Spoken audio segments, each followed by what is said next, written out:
कल्पना कीजिए, एक व्यक्ति कमरे में अकेले बैठा है। बाहर शोर मच रहा है और भीतर मन सवालों से भरा पड़ा है।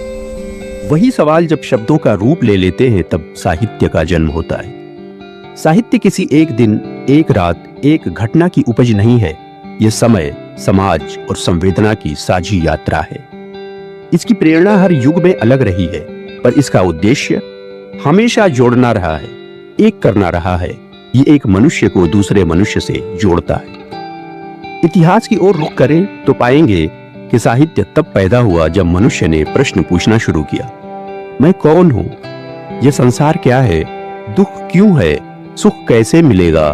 कभी ये जिज्ञासा मंत्रों में ढली, कभी भक्ति में तो कभी लोक कथाओं में। उस दौर का साहित्य मंदिरों और दरबारों से निकलकर गांव की चौपालों तक पहुंचा। संत कवियों ने कहा, सच बोलो, दिखावा छोड़ो और इंसान बनो। साहित्य तब धर्म ग्रंथ नहीं था, बल्कि जीवन का सबक था। समाज में फैली कुरीतियों के खिलाफ जंग था और मनुष्य को जागृत करने का औजार था। समय बदला, समाज बदला और साहित्य भी बदला। आधुनिक युग में लेखक के सामने नए प्रश्न खड़े हुए। गरीबी क्यों है? अन्याय क्यों है? स्त्री की आवाज दबाई क्यों जाती है? आजादी का मतलब क्या सिर्फ सत्ता परिवर्तन है या सोच का भी? साहित्य अब कल्पना से निकलकर जमीन पर आ गया। किसान, मजदूर, स्त्री, दलित जो अब तक हाशिए पर थे, वे साहित्य के केंद्र में आ गए। लेखन अब सौंदर्य के साथ साथ प्रतिरोध भी बना। आज के दौर में साहित्य एक दोराहे पर खड़ा है।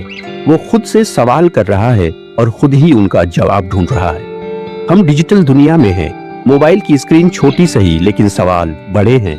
सोशल मीडिया ने हर व्यक्ति को लेखक बना दिया है। कोई कविता लिख रहा है, कोई ब्लॉग तो कोई पोस्ट। साहित्य अब किताबों तक सीमित नहीं रहा, बल्कि पॉडकास्ट, वेब सीरीज, वीडियो और डिजिटल मंचों पर सांसें ले रहा है। इसी बीच आता है एआई, यानी आर्टिफिशियल इंटेलिजेंस। अब सवाल उठता है, जब मशीन लिख सकती है तो लेखक की जरूरत क्या है? ठीक है कि एआई शब्द जोड़ सकता है, शानदार शैली बना सकता है, लेकिन क्या वो दर्द भी महसूस कर सकता है?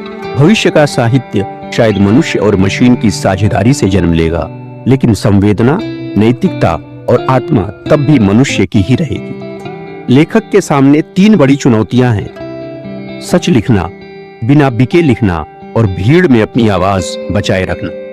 साहित्य की प्रेरणा न तो सिर्फ अतीत में है, न केवल भविष्य में।